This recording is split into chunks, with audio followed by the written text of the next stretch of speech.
lang. Yuhlix. There are very few Yautja that are truly hated. I mean, comics gave us several bad blood predators, and there was the one that went rogue in The Predator, but we never really developed the kind of hatred we feel for a regular Machiavellian villain. However, Dan Trachtenberg's Badlands changed that when he gave us Njohrr, a Yautja father who killed one son for showing mercy to his second son, and wanted to kill the latter as well for the crime of being slightly weaker than the rest of his clan. In this video, we're going to explore this senior clan leader who's so old that he even grew a small beard. His experience in combat allows him to have more victories than battle scars, but he remains an evil predator who, despite following the Yautja Code of Honor, fails to separate cruelty from strength. That said, before we begin, please consider hitting those like and subscribe buttons. Those 2 small clicks from you will help us tremendously in bringing you more of these marvelous videos. With that out of the way, let's begin.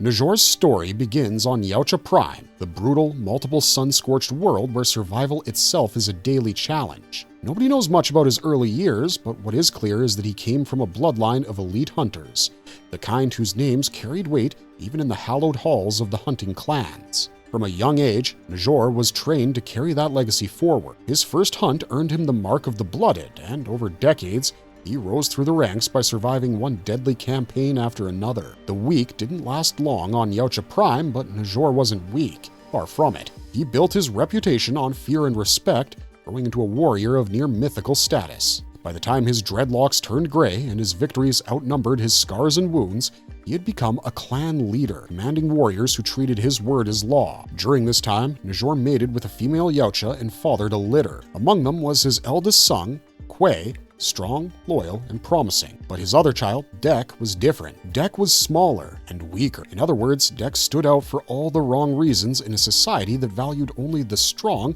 and considered weakness a crime, a sin, the punishment for which was death itself. We'd like to mention that it's quite possible that Njorr and his unnamed wife fathered more children, but they likely didn't survive their initial few years. And in the end, only Quay and Dek survived to reach the status of young blood Yautja. Regardless, Njorr saw his youngest son as a stain on his family's reputation, a personal insult to everything he had built. In a society where strength was religion, Dek's very existence was blasphemy. The rest of the clan followed Njorr's example, treating the boy as an embarrassment. Where Quay was destined to inherit glory, Dek was written off as the clan's runt. Over time, Njorr's disappointment hardened into disgust. He refused to acknowledge Dek as his son and ordered Quay to do the unthinkable. He ordered his older son to kill his younger brother and erase the clan's weakness once and for all. In fact, we believe that first fight that the two had, that friendly match, was also on their father's orders. It's possible that this duel was a ritualistic one to decide who lives and who dies. Quay, however, couldn't bring himself to carry out the command.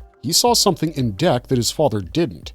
The same fire that drove every hunter to prove himself, the fact that Dek survived all these years despite being hated and frowned upon on a planet like theirs. So he defied Njorr and decided to help Dek earn his blooded status. The plan was to let Dek travel to the planet Genna and slay a Kalisk, a monstrous beast so powerful that even Njorr once avoided its hunting grounds.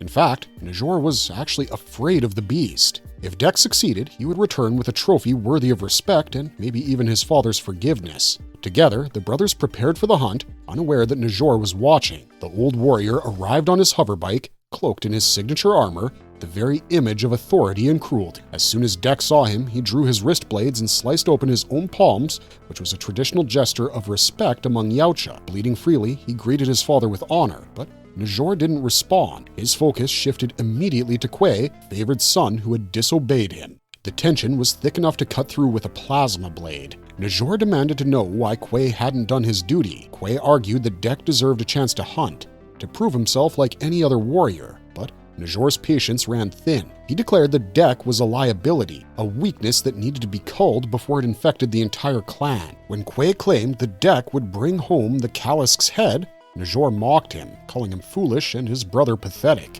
To Njorr, mercy was no virtue, it was corruption. Then came the order. Quay was to kill Dek immediately. To make sure his son obeyed, Njorr used a laser chain device to trap Dek in place. The younger Yautja struggled, terrified, while his brother hesitated. Quay unsheathed his plasma sword, torn between his father's command and his own conscience. Dek begged for mercy, his voice cracking, while Quay looked back at him helplessly. Njorr stood motionless, his silence more chilling than any roar. At the last possible moment, Quay made his choice. Instead of striking Dek, he swung his sword at the restraint device, shattering it. In one swift move, he activated another device, which pulled his brother into the ship hovering nearby. Njorr immediately fired his own shoulder cannon. Quay blocked it with an energy shield, and for the first time, father and son stood as enemies. What followed was a brutal, close-quarters duel that turned the wasteland into a slaughter ground. Njorr, ever the seasoned killer, fought with precision, using his cloak to vanish and strike from unexpected angles. Quay countered with strength and speed, matching him blow for blow, but the odds were stacked against him. Inside the ship, Dek screamed for them to stop, hammering against the walls, powerless to help. For a moment, it looked like Quay might hold his own, but experience outweighed youth. Njorr fainted, disappeared from sight, and impaled Quay through the hand from behind before severing his arm completely. Dek's cries filled the ship as Quay staggered, blood spraying across the sand. Njorr stepped closer, ready to finish it, but Quay refused to surrender. Crawling towards his severed arm, he reached for the wrist gauntlet, and Dek shouted through the tears, begging him to fight back. Njorr, unfazed, delivered his final lesson, one that taught mercy his weakness. He drove his sword through Quay's back, the blade bursting through his chest. Even as life slipped away, Quay managed one last act of defiance. He used his wrist gauntlet to remotely launch the ship into orbit, sending Dek away from Yautja Prime. Njorr watched as the craft lifted off, roaring in fury. He tore his sword free, grabbed his son's head by the mandibles, and sliced it clean from his body. As the ship disappeared into the sky, he held the severed head high, laughing at the horror-stricken Dek watching from inside. For Njorr, it wasn't cruelty, it was discipline, a lesson etched in blood, and that's how the legend of Njorr's cruelty and Dek's vengeance began. One father's obsession with strength, one son's defiance, and a tragedy written in the sands of Yautja Prime. You see, whatever Njorr did, whatever his belief system was, that the weak should be culled, even if it means killing your children, it was all a part of the Yautja society's cultures and traditions. These guys truly respected strength over everything. It wasn't just a random statement devised to prove something to someone, so culling the weak was a regular thing on Yautja Prime. Furthermore, the guy kills his elder son for the crime of showing mercy to the weak, and it might sound too out there for you and I, but this is a regular Tuesday for the Yautja. Some argue that Njorr was a bad blood predator for killing his son and trying to kill another. The thing is, Njorr was only following the Yautja Code of Honor, and it allowed all of Njorr's activities. To become a bad blood predator, one must break that honor code, which the elder predator did not. In fact, one could argue that Quay was slightly in the wrong, lawfully speaking, when he disobeyed a direct order from his leader. This is the same as a soldier refusing his superior's command to kill a weaker fellow officer, but this soldier simply decided to protect the life of the weakling and give him a chance to prove his worth and value. Honestly, it reminds us a bit of A Few Good Men, but regardless, the point is, there was no one at wrong, at least lawfully, least of all Dek's father, and being a horrible dad doesn't make you a bad blood predator. After slaying the Kalisk and bringing home its severed head of Tessa, Dek finally returns to face his father. Njorr, sitting on his throne of arrogance, looks down at the trophy and asks what it is. The thing is, Njorr doesn't realize that the skull that Dek just presented was of a creature that slayed the mighty Kalisk. You see, when predators go to hunt on different planets, their goal is not to slay this creature or that.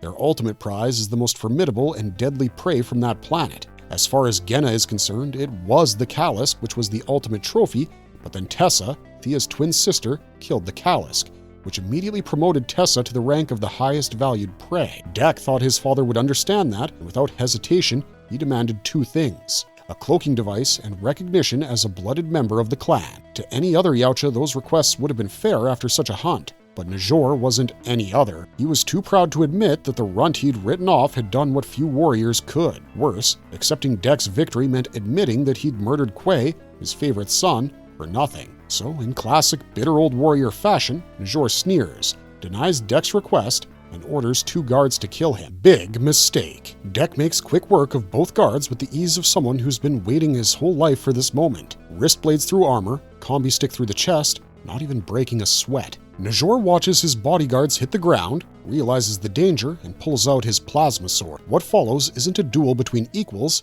it's decades of resentment carved into metal. Njorr fights dirty, leaning on his cloak to vanish and strike from behind, proving what Dek already suspected, that for all his sermons about honor, his father was nothing more than a hypocrite hiding behind technology. Dek outsmarts him by turning his ship's exhaust into a fan against invisibility, tracking Njohrr's movements through the dust. Dek drives his wrist blades through Njohrr's hand, severs his arm, and traps him with the same laser snare Njorr once used on him. Bleeding and beaten, Njorr tries to salvage his pride. He admits he was wrong, even offers to make Dek blooded after all, but it's too late. Dek doesn't want his father's approval anymore. He tells him that he already has a clan in the form of Thea and Bud, and that's all he needs. This statement alone breaks Njorr's composure. Before the elder can lunge again, Dek signals Bud. Now grown, Bud gleefully bites Njorr's head clean off, ending the tyrant's reign and avenging Quay's death. Dek strips the cloaking device from his father's wrist, equips it, and finally claims what he earned, not as Njorr's son, but as his own warrior. Then, a Yautja ship appears above them. Thea looks up and asks if it's more of his kind. Dek's reply is short and grim. Worse, it's my mother. Dek's father, Njorr, also played by Schuster Kolomatange, is the Yautja equivalent of every overbearing dad you've ever seen in a coming-of-age story, except this one's 8 feet tall, armed to the teeth, and emotionally unavailable in 3,069 galaxies. Njorr preaches strength but practices cruelty. He tells Dek that grief is weakness, that compassion is shameful, that mercy is cruelty, and that only through conquest can one become worthy. The man embodies every toxic ideal of their species, like the constant need to dominate, to outkill, and to prove themselves. It's the kind of insecure mindset that chews up young hunters and spits out broken men. Dek, stuck in that endless spiral of trying to win approval from someone incapable of giving it, decides that killing the unkillable Kalisk might finally earn him a place in his father's eyes. Maybe, he thinks, if he brings home the monster's head, Njorr will stop seeing him as the runt and start seeing him as a son. But anyone who's ever dealt with a predator like Njorr, or a man for that matter, knows that people who build their worth on power always move the goalpost.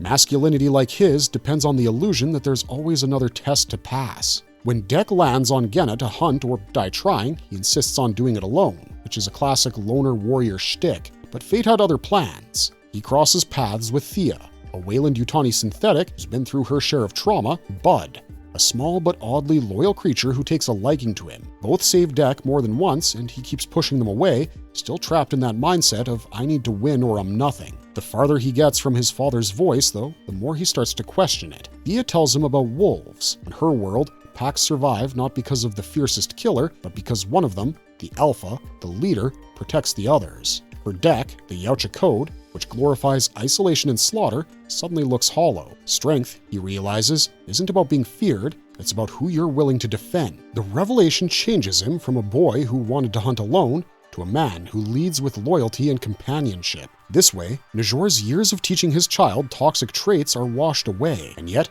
as the clan leader, Njorr was feared and admired in equal measure. He had earned his reputation through decades of successful hunts, and few dared to question his word. But beneath that hardened exterior was a man so obsessed with strength that he couldn't tell the difference between discipline and cruelty. To Njorr, weakness was a disease, and mercy was betrayal. What really defined him, though, was his pride. It ruled him more than honor or logic ever did. When Dek finally completed his hunt and returned victorious, Njorr couldn't bring himself to acknowledge it. Doing so would mean admitting two unbearable truths. First was that Dek wasn't weak, and secondly, Quay's death, which Njorr caused by his own arrogance, had been for nothing. His refusal to confront that guilt turned him bitter, and when Dek demanded to be recognized as blooded, Njorr instead ordered his guards to kill him. The man who preached about strength turned out to be too fragile to face his own mistakes. When Dek defeated him in combat, Njorr's hypocrisy fully unraveled. Cornered, bleeding, and humiliated, he begged for his life while offering Dek a spot in the clan, the same clan that had spat on him for years. It was the final exposure of what Njorr really was.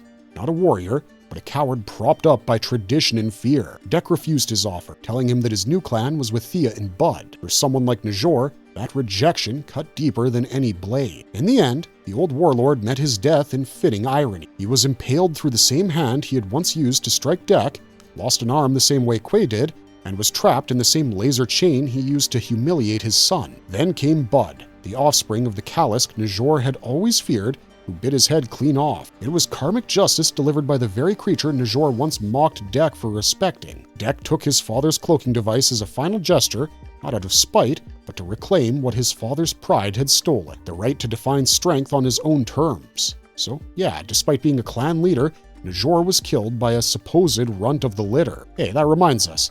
Deck had a very Jon Snow-esque arc, didn't he? Let us know if you think so, especially if you watched both Badlands and Game of Thrones. Unfortunately, that's all we got for you this time, folks, but thanks for watching, and we'll see you around.